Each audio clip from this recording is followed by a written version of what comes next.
Está no ar o Semear MS para quem vive e ama o campo. No programa de hoje você confere.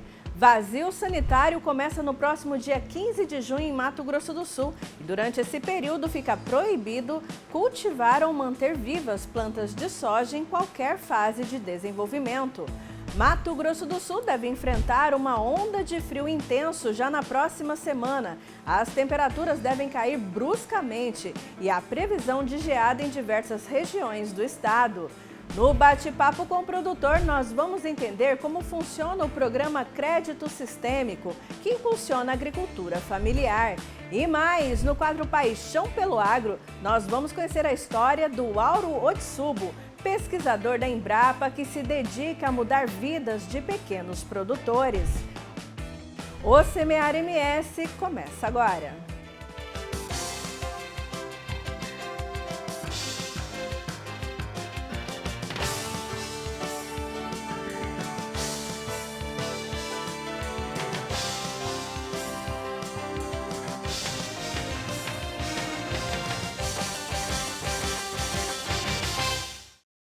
A gente começa o programa de hoje falando sobre o vazio sanitário da soja em Mato Grosso do Sul.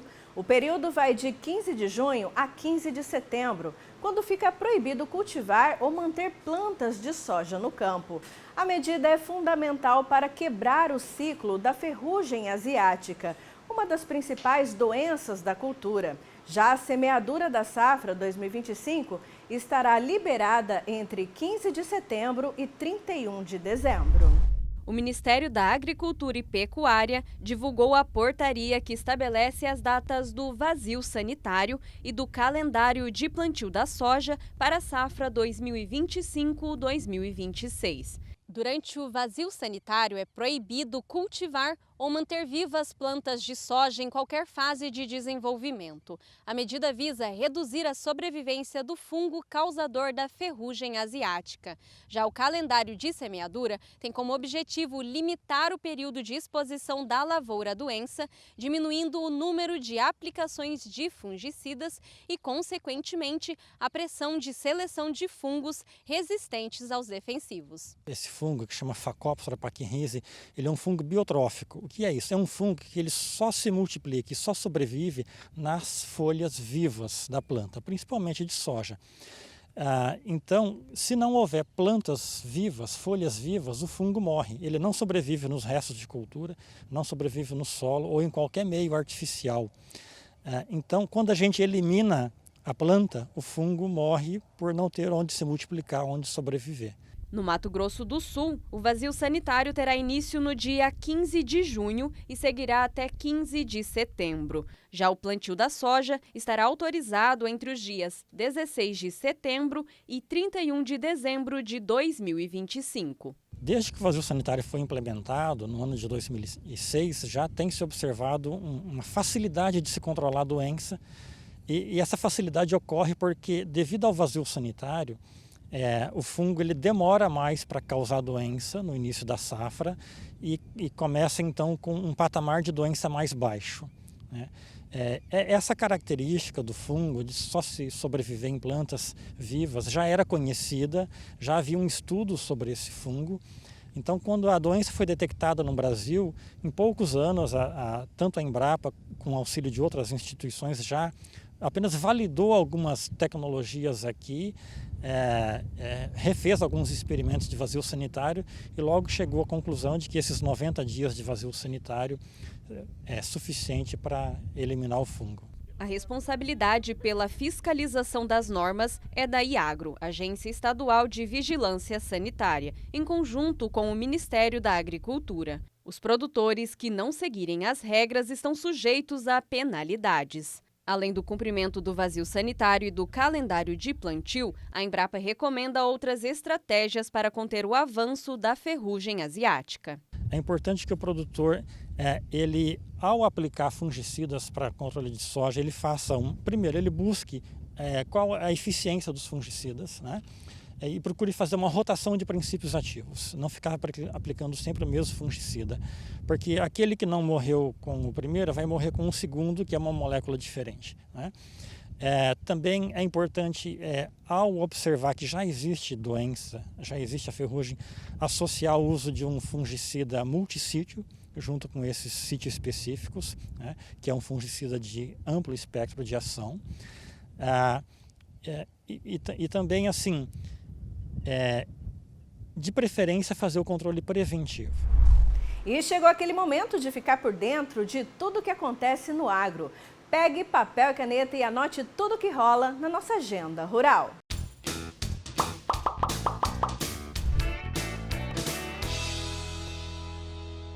Dia 3 de junho acontece em Campinas, São Paulo, a Agro Summit, primeiro evento exclusivo sobre tecnologias e gestão no agronegócio.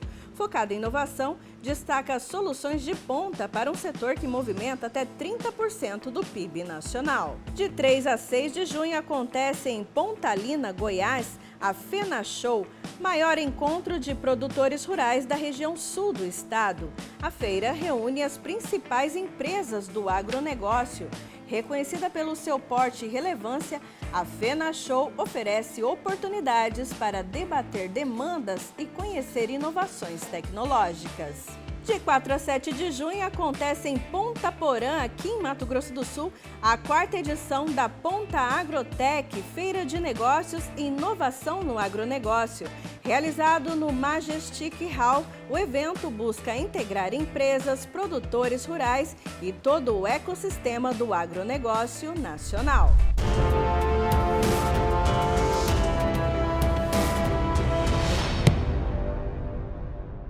Uma conquista histórica para a agropecuária brasileira.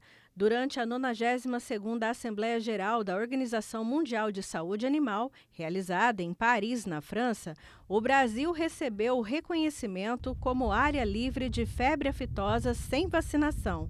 Entre os destaques dessa vitória está o estado de Mato Grosso do Sul, que agora entra em um novo patamar sanitário e comercial no cenário global.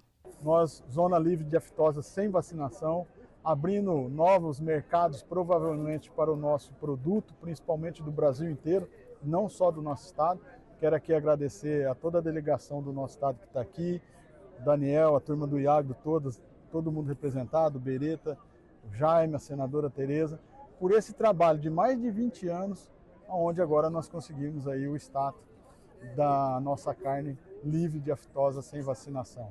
E parabéns aos nossos produtores, que tanto trabalhou por isso, os nossos sindicatos também.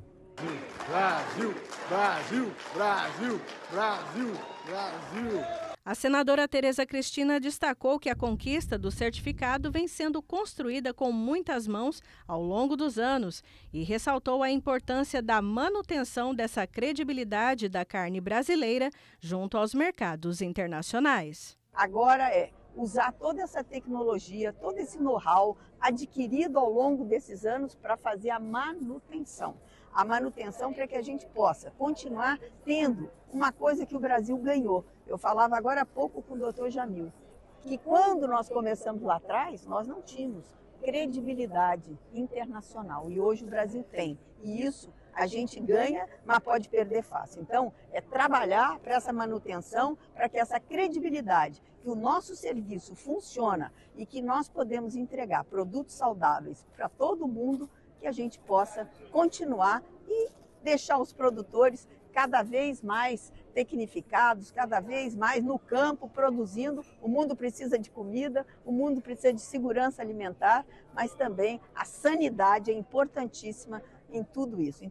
A certificação internacional traz impactos diretos à economia. A partir dela, Mato Grosso do Sul amplia a capacidade de negociação com os mercados mais exigentes, fortalecendo cadeias como o da suinocultura e da avicultura. O selo também valoriza os rebanhos de suínos, aves, ovinos e caprinos. Conhecer o trabalho ao longo desses anos. Primeiro, de toda a equipe técnica, os investimentos necessários para que a gente chegasse nesse status. Investimento em tecnologia, capacitação, modernização, novos sistemas de fiscalização e sempre um aliado muito grande, o poder público junto, Marcelo, com os produtores rurais, conseguindo fazer com que o Mato Grosso do Sul chegasse nesse status. E agora é uma nova fase de busca de novos mercados, de ampliação da nossa base de produção, de novos investimentos em tecnologia e o desafio, obviamente, de manter a manutenção dos estados sanitários, continuando investimentos e qualificação. Então, parabéns ao Mato Grosso do Sul, parabéns aos nossos produtores e parabéns aos nossos técnicos, tanto da SEMADES como do Ministério da Agricultura e também da IAGRO, que permitiram que a gente chegasse nessa data importante hoje aqui em Paris, livre de febre aftosa. A febre aftosa é uma das doenças mais temidas da pecuária mundial, com alto poder de disseminação e sérios impactos econômicos. Em Mato Grosso do Sul, a última vacinação obrigatória ocorreu em novembro de 2022 e, desde então, o estado intensificou a vigilância sanitária. Em 2023, o uso da vacina foi oficialmente proibido. Estamos de volta para falar sobre clima. O inverno só começa oficialmente no dia 21 de junho, mas o frio já vem dando sinais em algumas regiões em Mato Grosso do Sul. Nos próximos dias, uma frente fria promete derrubar ainda mais as temperaturas em todo o estado. A previsão aponta para dias gelados, com possibilidades de geadas em algumas regiões, o que causa um alerta no campo. O inverno começa só daqui a um mês, no dia 20 de junho. Mas é bom já ir se preparando com os agasalhos, porque até lá, uma frente fria deve chegar ao estado. Essa frente fria, ela vai trazer nebulosidade, rajadas de vento, possibilidade de chuvas em alguns pontos isolados e também nevoeiros pela manhã. Atrás desta frente fria, temos uma massa de ar muito potente, muito forte, que até nos surpreendeu, fazendo com que as temperaturas, a partir do dia 30, final do mês, elas caiam acentuadamente e teremos o frio de volta aqui no estado. Conforme o meteorologista, as baixas temperaturas devem atingir todas as regiões de Mato Grosso do Sul em patamares significativos. Entre Dourados e Ponta Porã, entre 4 e 5 graus. Entre Maracaju e Campo Grande, em torno de 8 a 9 graus.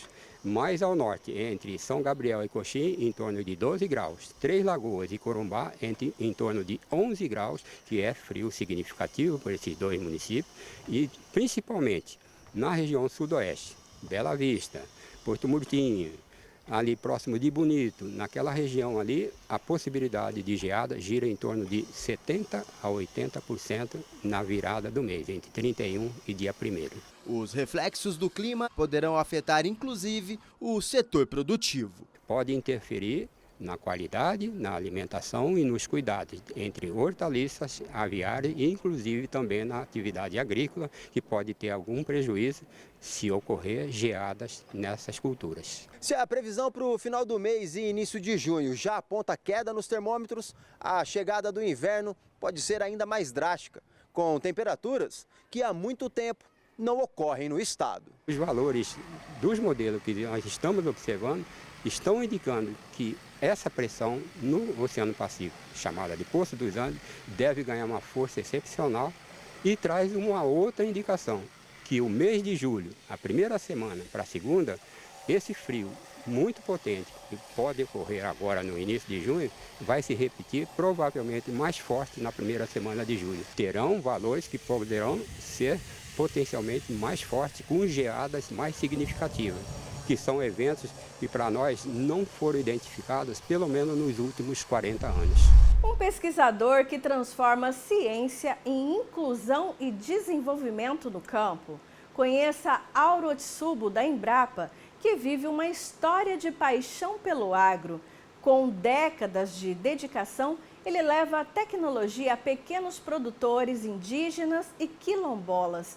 Um exemplo de como pesquisa pode gerar produtividade, sustentabilidade e dignidade.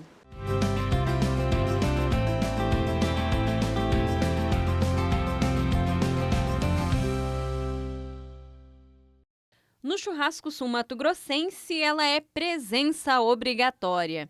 Vai bem frita, cozida, em forma de farinha, polvilho ou tapioca. Planta de raiz profunda, a mandioca é sustento e pesquisa. Foi essa cultura que ampliou o olhar de Auro Otsubo para além da terra, também para as pessoas. Pela parte técnica, tudo o que eu sou e a minha família, dependeu do meu emprego, tudo isso, eu devo a uma cultura que eu nunca imaginei que eu fosse trabalhar, que é a cultura da mandioca, né? Em várias situações, oposições eu estive, em função de uma cultura que eu tenho certeza que várias pessoas no início, mandioca. E é verdade, porque quando eu comecei, quando eu falava para os outros, trabalho com mandioca, a gente olhava na vista das pessoas, né? Ficar assim, né? Aquela interrogação. O contato com o agro vem de cedo. Filho de produtores de hortaliças em Três Lagoas, Auro cresceu em meio às plantações. Desde os 12 anos, já ajudava os pais no cultivo. A relação com a terra vem de berço, herança da tradição japonesa que valoriza o trabalho no campo. O pai gerenciava essa horta e a minha mãe, em frente de casa lá, fazia aquela chamada quitanda, né? Que era um ponto de comércio. E que virava ponto, porque realmente as verduras os japoneses sabiam fazer muito bem, e era um ponto de comércio em que as donas de casa, as famílias da cidade, iam lá comprar. E nós, os filhos, né, adolescentes, meus irmãos, ajudávamos aí nessa questão da horta de tudo que podia. A mão de obra podia ser pouco, mas ajudava, né? Então aquilo ali foi assim o meu primeiro contato, vamos dizer assim, com o universo agro. O estudo sempre foi prioridade na casa dele. Quando chegou a hora da faculdade, a escolha veio da vivência: agronomia. Auro entrou na Universidade Federal de Mato Grosso numa época em que as vagas eram disputadas. Ao se formar, passou no concurso da Empaer e foi trabalhar com extensão rural em Angélica. A vivência com os agricultores ampliou sua visão sobre as necessidades do campo. A extensão rural me possibilitou e me ajudou muito depois na vida enquanto pesquisador, olhar as questões de uma maneira mais holística, ou seja, muitas vezes não só olhar a cultura em si, né, ao olhar o sistema de produção e, na verdade, um sistema numa visão mais ampla, não só na questão de produção, mas na questão social, na questão ambiental e na questão econômica. Ainda na graduação, Auro se encantou pelos trabalhos desenvolvidos pela Embrapa. Quando a oportunidade do concurso surgiu, pensou em desistir, mas foi o incentivo da esposa que o fez seguir em frente. E hoje já são quase 30 anos dedicados à instituição. Abriu um concurso aqui, o colega falou, olha, abriu o concurso, né? E a gente veio fazer, né? Veio naquela, vamos fazer. E nesse momento eu me lembro muito bem que eu estava com várias atividades, trabalhando em três turnos em Campo Grande, além da Empaer. Eu dava aula numa universidade privada lá à noite, então eu não tinha tempo para estudar. E eu até falei, acho que eu não vou nem fazer o concurso. E aí entra a esposa, né? Por isso que às vezes a gente tem que ouvir elas. Como havia feito a inscrição, falou, você vai fazer, quase que mandando, né? E eu vim fazer, e por sorte que aquela coisa, quando acho que está escrito, né? Até quando você tem dúvida, você acerta. Entre os diversos trabalhos desenvolvidos estão os realizados com comunidades indígenas no Pantanal e, mais recentemente, com quilombolas de Jaraguari e Corguinho. A missão é a mesma: melhorar o rendimento e a industrialização da mandioca, gerando renda e autonomia. Se eles conseguirem produzir mais, eles têm mercado. Eles já têm o mercado. A comunidade querem mais.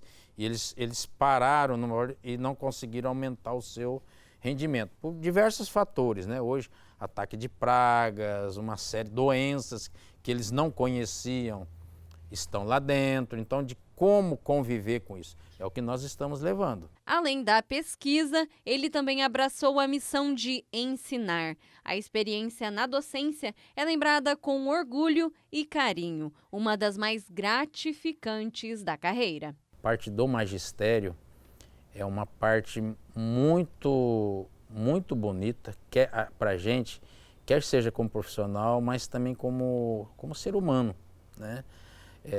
Porque o mais importante não é só formar o profissional, acho que é formar pessoas, né? A trajetória de Auro mostra que o campo também é lugar de reinvenção, que o diploma é só o começo e que grandes colheitas nascem quando há espaço para ouvir, aprender e caminhar junto. não tenha preconceito com nada, né? Vocês, alunos, porque você entra, o que você quer? Você pergunta, eu quero trabalhar com soja, quero trabalhar com boi, ótimo, não tem problema nenhum, quero trabalhar com venda, quero ganhar dinheiro, não tem problema nenhum. Você tem esses objetivos, mas outras coisas que vierem, não tenha preconceito, experimente tudo, porque a gente não sabe lá na frente o que pode ser uma oportunidade, o que pode ser o que a vida nos leva. Então não tenha esse preconceito, esteja aberto.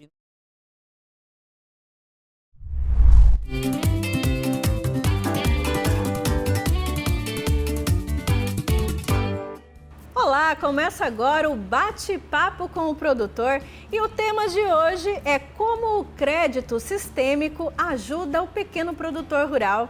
E para falar sobre esse assunto, a gente convidou o Olácio Comori, que é o coordenador da APOMES, a Associação de Produtores Orgânicos de Mato Grosso do Sul. Olácio, o que é o projeto, né? Esse projeto Crédito Sistêmico. Muito bom dia. Bom dia, obrigado pela oportunidade aí. Então, primeiramente é dizer que o crédito em si é uma ferramenta muito importante para o desenvolvimento, né? Qualquer atividade, se for apoiada assim de forma estratégica, o crédito dá um avanço muito grande. E o crédito no Brasil ele foi pensado, acho que de diversas formas, e às vezes o sistema financeiro não consegue diferenciar entre uma propriedade de um pequeno produtor que vive lá, né, que é o mais comum dentro da nossa associação, vive um dia a dia uma diversidade muito grande dentro da sua propriedade, de um grande produtor, às vezes, que planta uma monocultura, tem foco numa cultura só. Então, a vida desses dois é totalmente diferente e é importante que o sistema financeiro consiga enxergar o que é trabalhar e sobreviver de uma cadeia produtiva mais estruturada e o que é trabalhar e tentar estruturar uma propriedade que tem uma diversidade, tem uma série de componentes que faz, né, o dia a dia desse agricultor. No caso, esse olhar sistêmico, então, seria o olhar específico, né, de cada situação, cada propriedade, né, o que realmente ela precisa, seria isso? Sim.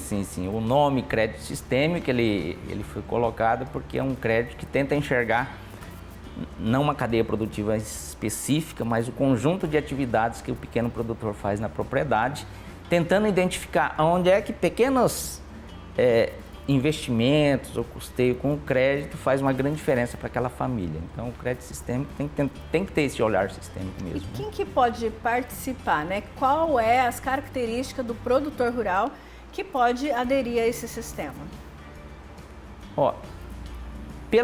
Pela característica, né, desse olhar sistêmico, os produtores que trabalham com a produção orgânica, agroecológica, aqueles que conseguem associar, né, as atividades, fazer uma integração entre atividades, são os mais propensos a poder ser os beneficiários desse crédito.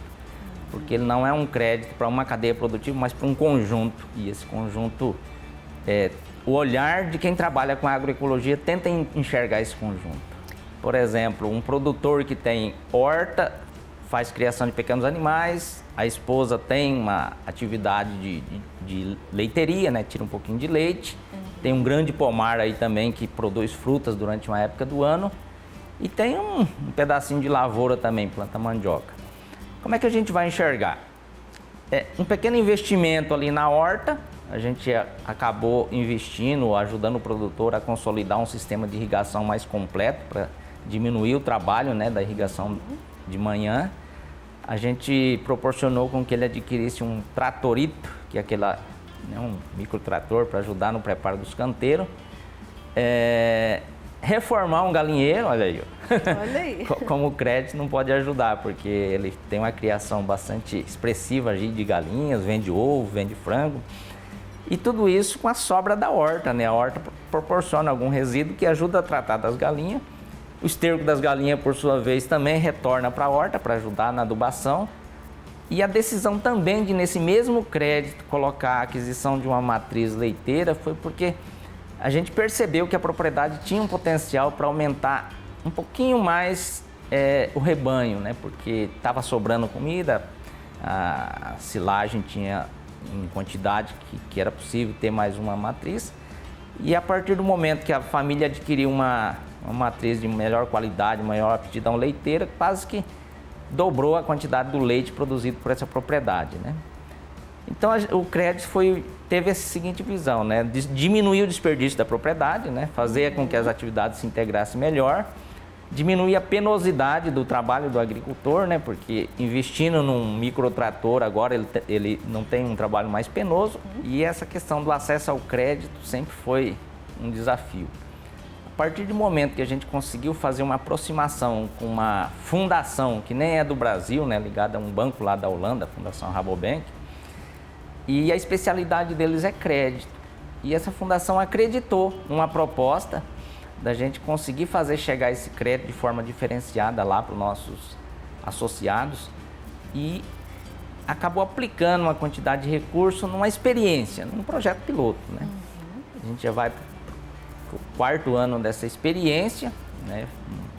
Um recurso foi aplicado já atendendo aí 45 produtores individuais, 2 cooperativas, e pelas cooperativas o benefício indireto foi muito maior do que só as 45 famílias. No total a gente calcula que 200 famílias foram beneficiadas pela experiência piloto do crédito sistêmico. O senhor deu exemplo aí de propriedades rurais que dobraram, né, a questão da produtividade, do lucro, mas eu acredito que o produtor rural também tenha a dúvida, né, ou está interessado em saber também sobre os desafios, né, seu Lácio, para estruturar toda a cadeia produtiva ali da sua fazenda. Teve desafios? O grande desafio é esse olhar sistêmico, tá? Eu acredito que o projeto precisa ter uma assistência técnica, um acompanhamento de técnicos que tenham uma visão interdisciplinar, assim, porque não dá para enxergar uma propriedade só pelo aspecto técnico agronômico, mas tem que enxergar como é que a família vive naquela propriedade, qual a interação que ela construiu, por que a criação de pequenos animais é importante, né? Então, assim, é esse conjunto que precisa ser compreendido. Esses são um dos pontos, né? Não tem muitos profissionais com essa visão interdisciplinar, que é estimulada muito no movimento agroecológico, na produção orgânica, fala muito disso, né? Esse é desafio. Mas também um dos grandes desafios é fazer o sistema financeiro entender que isso é importante para o pequeno.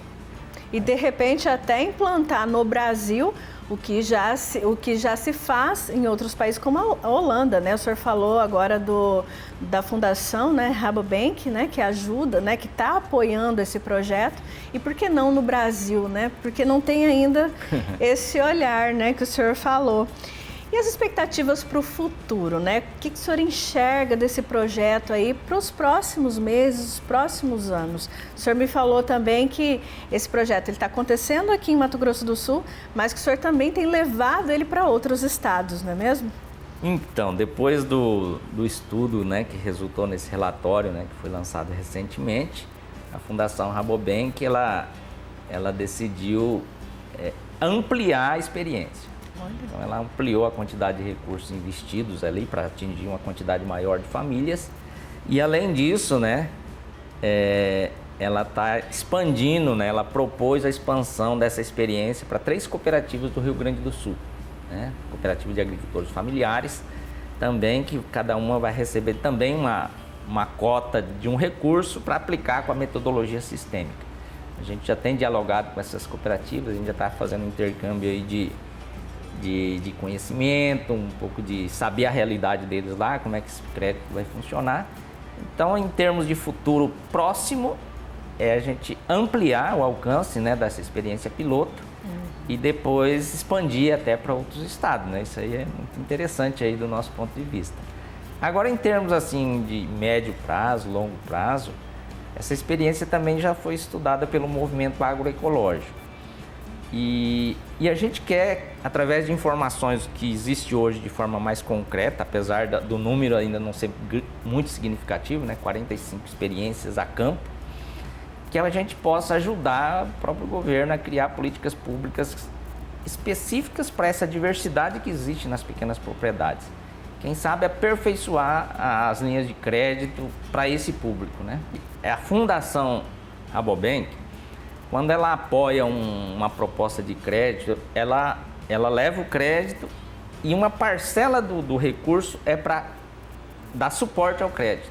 Olha. Então a Apomes, além de ter o crédito para fazer chegar no produtor e rodar essa linha de crédito sistêmica, ela também recebeu uma doação que ela pôde fazer o acompanhamento da aplicação do crédito, né?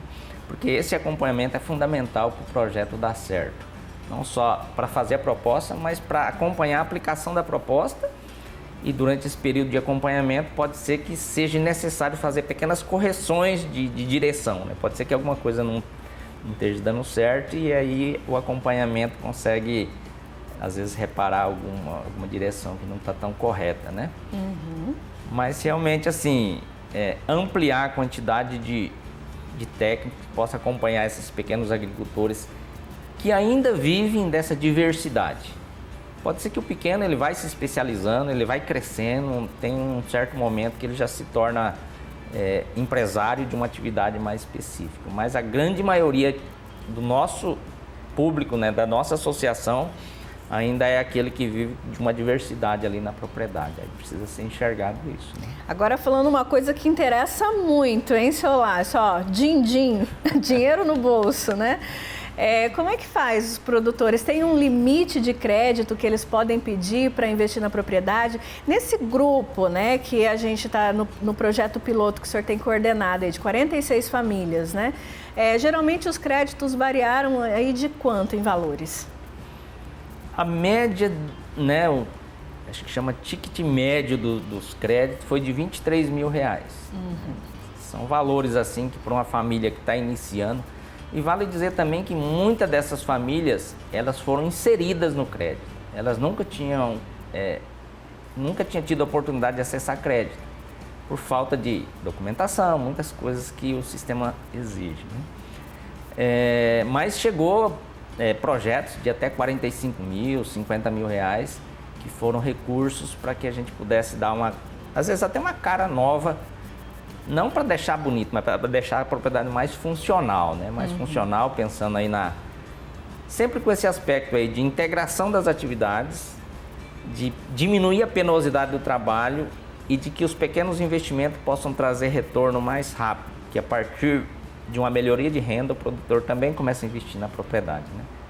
Tá aí, assunto muito importante aí, principalmente para o pequeno produtor, né, seu Lácio? Eu tenho certeza que a gente vai falar sobre esse assunto muitas e muitas vezes ainda. Quero agradecer a presença do senhor aqui. Sim. E para encerrar, como que os produtores rurais, né, podem saber mais informações sobre esse projeto, esse relatório, né, que saiu no último dia 18 agora, até para que eles possam conhecer os desafios e oportunidades deste crédito sistêmico? Então, a gente que vivenciou a experiência, né, o nosso dia a dia, a gente nem sabe o tamanho, às vezes, da importância das nossas... dessa ação aí, né, do projeto piloto. Mas quando vieram fazer aí o relatório, o acompanhamento técnico e produziram um relatório muito completo, né, sobre tanto a abordagem, os conceitos, a metodologia utilizada, ficou um material muito jóia. Esse material está disponível para os interessados, né, que queiram conhecer melhor a experiência piloto. E aí, assim, ele está na sede da associação, da associação da Apomes, da Cooperapomes. A gente mantém esses materiais disponíveis para o público. Lembrando que a Cooperapomes é aqui em Dourados, né, seu Lácio? Está bem acessível aí para os produtores locais, né? Sim, a gente tem, né, a gente chama de rede, né, uma rede de produtores espalhados pelo estado. A gente estruturou uma base aqui em Dourados para possibilitar a comercialização dos nossos produtos e criamos uma cooperativa que dá esse suporte. Tá aí, muito obrigada, seu Lácio. Produtor rural que queira saber mais, né, sobre o crédito sistêmico, pode procurar então a Apomes ou a Cooperapomes. Lembrando que a Cooperapomes fica aqui em Dourados. E tá aí, esse foi o bate-papo com o produtor dessa semana. A gente fica por aqui, mas a gente se vê no próximo programa. Até lá!